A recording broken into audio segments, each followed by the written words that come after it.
I'm Peter Adamson, and you're listening to the History of Philosophy podcast, brought to you with the support of the Philosophy Department at King's College London and the LMU in Munich. Online at historyofphilosophy.net. Today's episode, Heaven-Bred Poesy, Philip Sidney and Edmund Spenser. Now, I know what you're thinking. Philip Sidney and Edmund Spenser, weren't they famous poets, not philosophers? What are they doing on this podcast?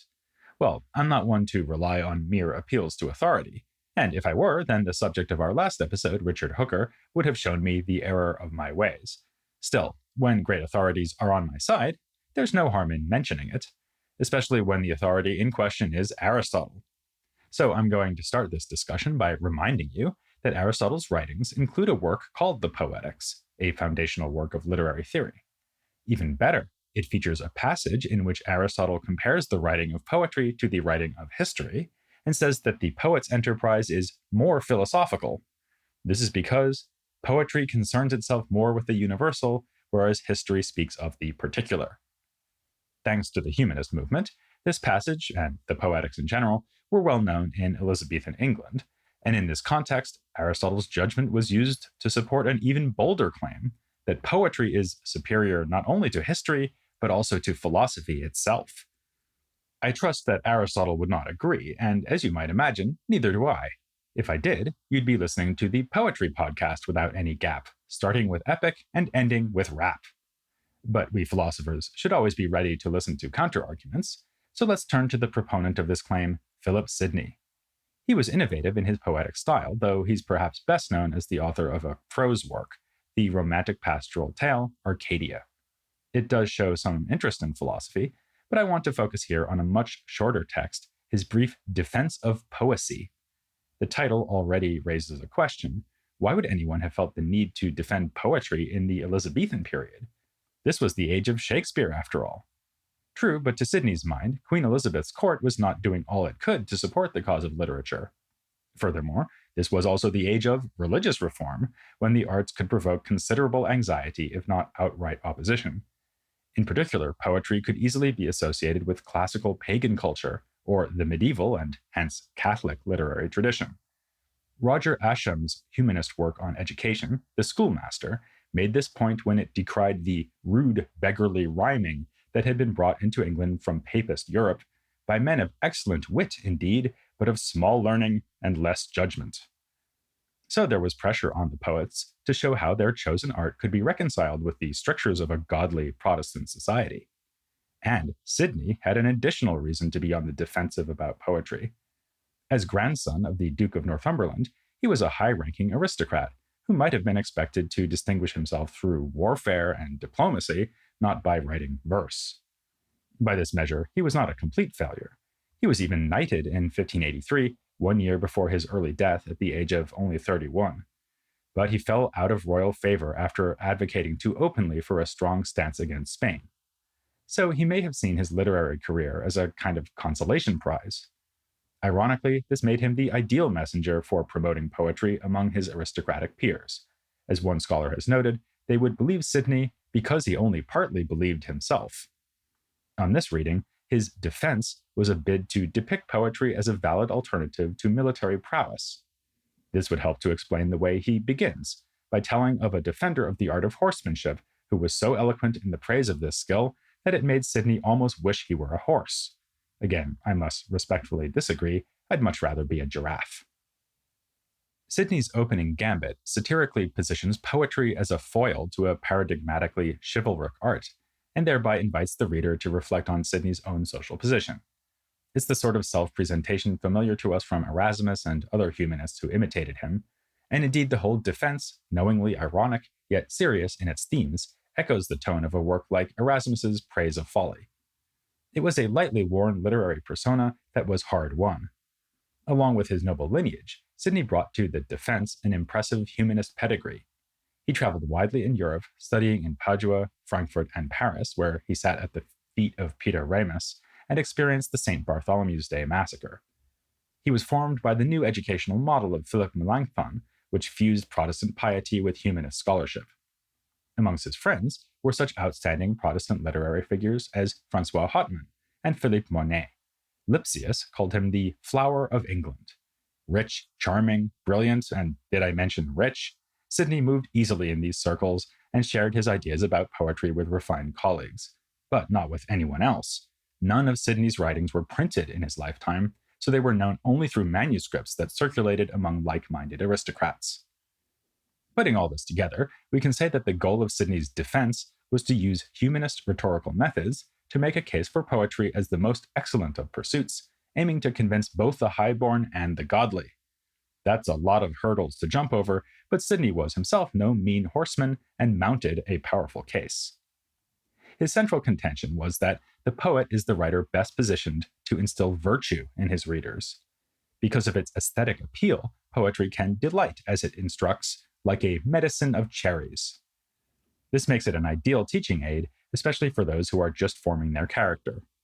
He chastises philosophers who have made slighting comments about poetry, since it is, in fact, the first light giver to ignorance and first nurse, whose milk, by little and little, enabled them to feed afterwards of tougher knowledges. As evidence, he points out that the earliest philosophers, pre-Socratics like Parmenides and Empedocles, presented their ideas in poetic form, which is true, though their poems aren't exactly suitable for beginners. It's also a little awkward for Sidney that a favorite author of the humanists, Plato, banished the poets from the ideal society described in his Republic.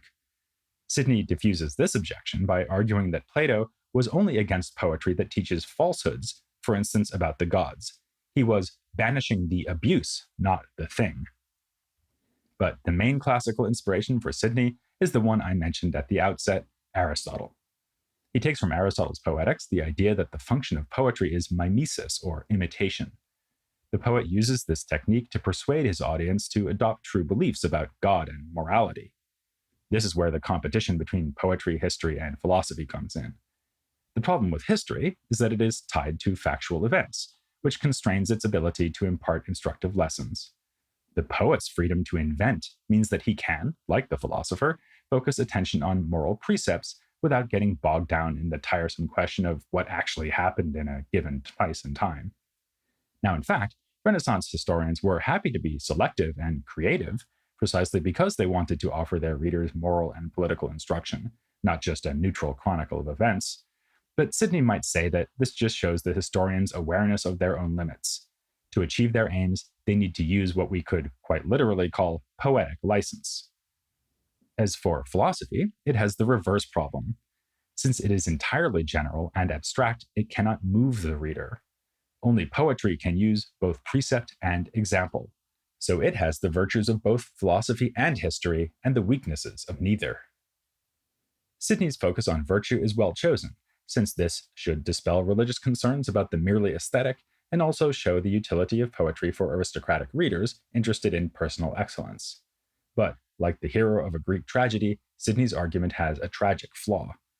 The best poetry is not nearly as didactic as Sidney suggests it should be. Great poetic works do not surrender their lessons easily, but have layers of meaning that reveal themselves only to close interpretive scrutiny. They inexhaustibly reward reading and rereading. As an example, let's consider what is arguably the greatest literary work of this period, not written by Shakespeare, Edmund Spenser's The Fairie Queene. As it happens, there was a connection between Spenser and Sidney. The two were about the same age, but Spenser came from a less exalted background. When he attended university, he had to make his way as a servant to other students. Fortunately for him, Sidney put his money where his mouth was by sponsoring Spenser and other authors, to the point that his name became proverbial for the act of literary patronage. As late as the 18th century, we find a bit of doggerel verse complaining about the failure of the rich to follow suit. For now no Sidneys will 300 give, that needy Spenser and his fame may live. Though Spenser rose to greater heights than one of his background could have expected, he did not achieve his full ambitions. Or at least that's the usual verdict on the turn his career took in 1580, when he was sent to Ireland on the crown's business.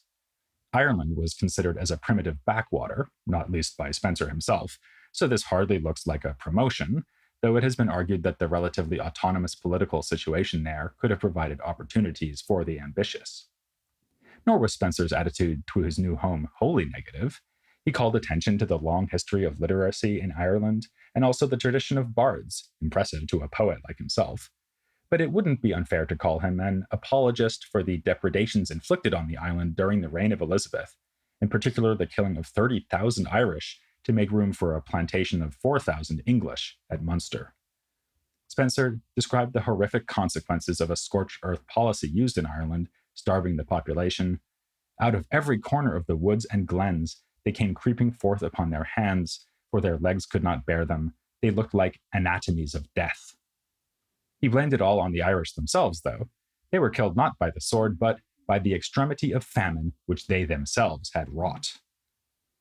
As you may know, our phrase beyond the pale refers to the idea of a pale or supposedly civilized area around Dublin that was under the control of the English.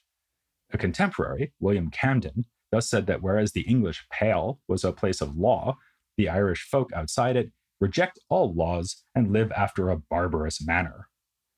Spenser would not have disagreed, but he was also critical of the so-called Old English, who had lived there for a long time, deeming them corrupted by exposure to this barbaric land. The solution, he felt, was even more English people and more English language. The Irish tongue should be stamped out, because the mind must needs be affected with the words, so that the speech being Irish, the heart must needs be Irish. His views were unveiled in one of the more unsettling examples of a humanist dialogue from this period, called A View of the State of Ireland. His two characters discuss what is to be done with this country and how to remedy its defects. Spenser would like to see the rural populace give up their nomadic ways by settling down to focus on agriculture rather than wandering around with livestock. And he's at pains to say that it is indeed the populace, and not the place, that is to blame for the backwardness of Ireland. Rather implausibly, he suggests that the Irish are descendants of the Scythians, who, in antiquity, were considered to be the most barbaric of the barbarians. This is convenient for Spenser, since it means that there's nothing intrinsically barbaric about the land or the conditions it offers. If the English could just exterminate the locals or completely overturn their way of life, then the place wouldn't be half bad. I linger on this in part because it gives us a first glimpse of attitudes we'll, unfortunately, be seeing again and again as the podcast goes forward. Spenser's writing on Ireland is an early articulation of the ideology of colonialism. Like the Enlightenment in the 17th century, the flowering of scholarship in the 16th century had a dark side. There was an easy slide from celebrating humanistic values to rationalizing the oppression of people who supposedly lack full humanity. Though it should be mentioned that some philosophers of the time, like Montaigne and de las Casas, drew the exact opposite conclusion from similar starting points. But the material on Ireland is also of more immediate relevance, since the contrast between civilized and savage is a leitmotif of the Fairie Queene. When Spenser presented the whole work to his patrons, he called it the wild fruit which savage soil hath bred, which being through long wars left almost waste, with brutish barbarism is overspread. In the poem itself, there are numerous passages that touch on the same theme, as when savage characters appear to challenge or aid the chivalric knights and ladies who are Spenser's protagonists, or when the fairy kingdom is contrasted to the wild and untamed forest.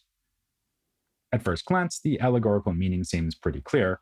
The court of the Fairy Queen represents civilization in general, and more specifically, the court of Queen Elizabeth, while unmannered and rude characters and places represent Ireland, or any other context where refined values and behavior are lacking. Civilization goes with virtue and barbarity with vice, an equation that Spenser does encourage, as when he writes of lust as a wild and savage man. But this simple reading might be a bit too simple. An influential interpretation of the Fairy Queen by Stephen Greenblatt is more nuanced. He calls attention to the way that Spenser evokes both the attractiveness and fearfulness of the wild and untamed, the passionate and licentious. His poem lingers over the seductive aspects of vice, only to stage acts of destruction that purge the sinfulness that has just been described. A central example is the so-called Bower of Bliss, a haven of sensual delights presided over by a witch called Akrasia, that's ancient Greek for weakness of moral will, who can turn humans into animals, presumably symbolizing the effects of unrestrained pleasure on humanity. The knight Guyon defeats her and literally binds her up to stop her from doing further mischief. As Greenblatt writes, civility is won through the exercise of violence over what is deemed barbarous and evil, and the passages of love and leisure are not moments set apart from this process, but its rewards. The orgy of destruction, offered to the reader in lieu of the sexual orgy they may have been anticipating, would have recalled for Spenser and his readers the destruction of churches and their decorations in iconoclasm. All this is typical of the Fairie Queene, which seems to wear its symbolic meanings on its sleeve, only to reveal that, in fact, it has other, more complex ideas up its sleeve. As in the Bower of Bliss, the reader faces a powerful temptation to adopt a straightforward allegorical reading of each episode. Characters and places in the poem are literally called things like despair and error. Even when the meaning isn't quite that obvious, there's often a thinly concealed one. For instance, the female heroine and enchantress of the first book are named respectively Una and Dues, alluding to the concepts of unity and duality. The knightly hero of this book, whose true love is Una and who is seduced by Dues, is known simply as Red Cross, for the symbol emblazoned on his shield. Spenser might have well have started the poem with a note to the reader that says, "Now, don't miss that the Arthurian romance is just an allegory for the journey of the soul to salvation." In fact, he pretty well did say this in a letter about the poem addressed to one particular reader, his friend and patron, Walter Raleigh. Raleigh was famously an intrepid explorer, but Spenser was taking no chances that he might get lost in the symbolism, so he explained that the poem is a continued allegory or dark conceit, and proceeded to decode it for Raleigh's benefit, making Spenser an allegorical critic of his own poem, as one scholar has put it. That moralizing defender of poetry, Philip Sidney, would certainly have approved of all this had he lived to see it.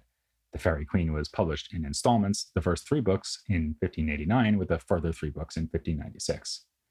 And it may be that Spenser himself wanted to encourage a straightforwardly moralistic reading of the work, so as to forestall any objections that he was indulging in an outmoded and religiously suspect medieval form of writing. As the aforementioned Ascham once put it, "In our forefathers' time, when papistry as a standing pool covered and overflowed all England, few books were read in our tongue, that is, English, saving certain books of chivalry made in monasteries by idle monks." But Spenser does not really dispel the tension between the romantic epic form and his religious message. Fundamentally, stories about knights and damsels are about heroic deeds, and good deeds are precisely what does not merit salvation in Protestant belief. When you think about it, isn't an allegorical tale showing how the soul confronts and defeats temptation and sin rather Catholic? Perhaps the idea is instead that the knights do not win grace, but receive it at the very beginning, as when the knight of the first book dons the red cross before setting out on his adventures. Then, the virtuous deeds could flow from divine dispensation, serving as signs of grace rather than cases of earning grace.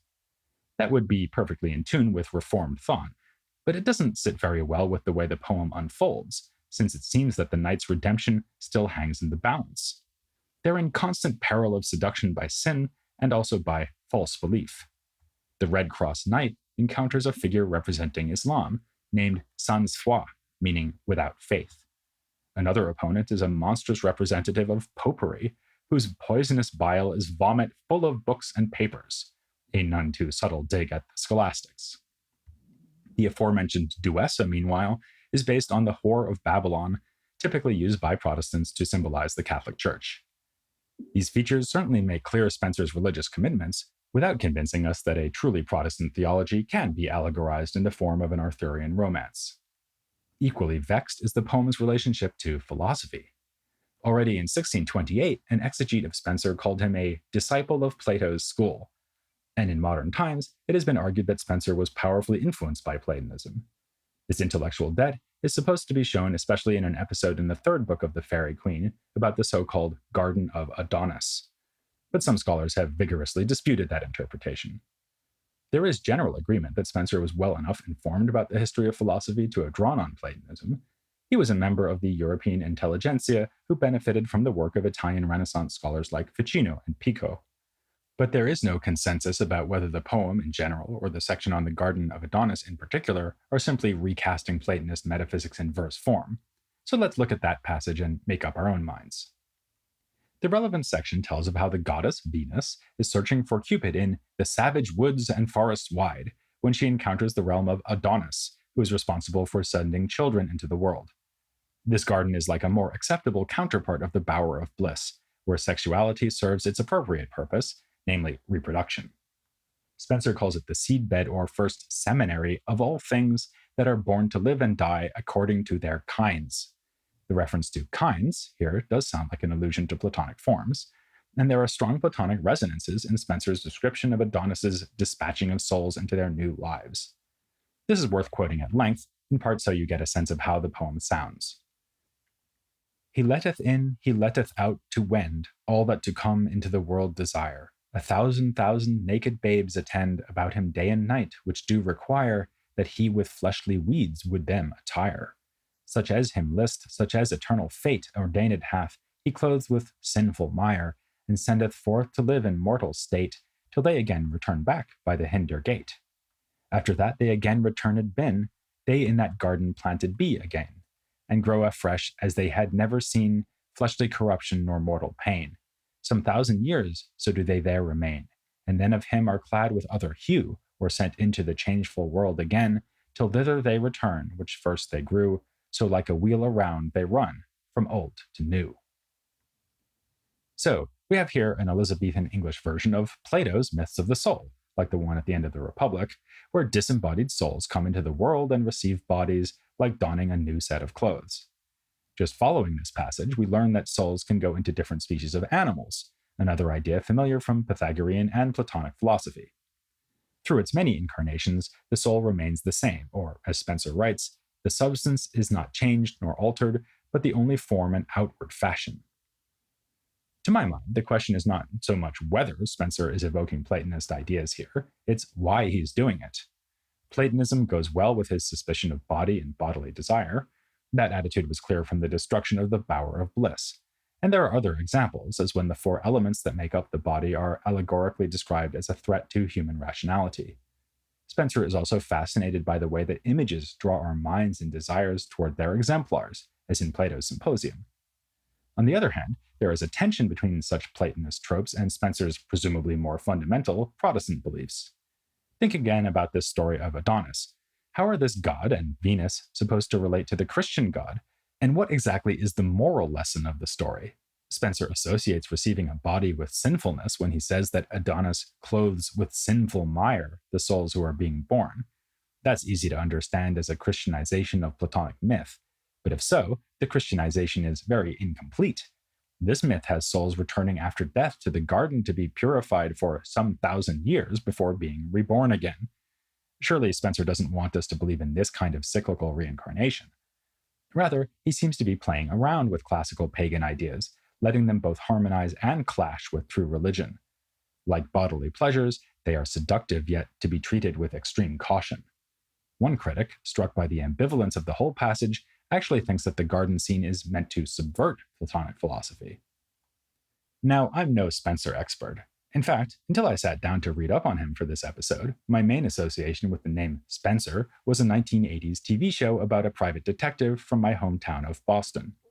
But for what it's worth, my own feeling is that the Fairie Queene is itself a mystery that calls for some literary sleuthing, a difficult and elusive text, not the simple allegorical work it at first seems to be.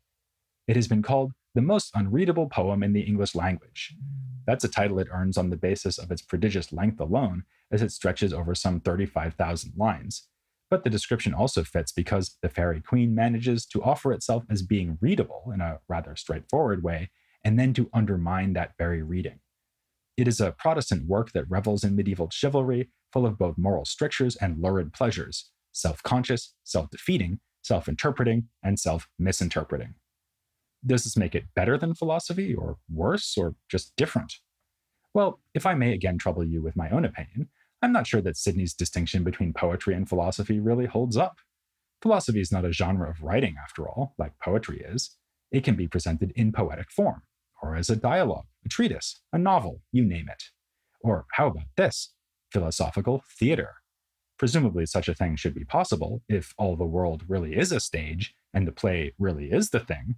So lend me your ears next time, as we'll find out what was dreamt of in William Shakespeare's philosophy, here on The History of Philosophy, without any gaps.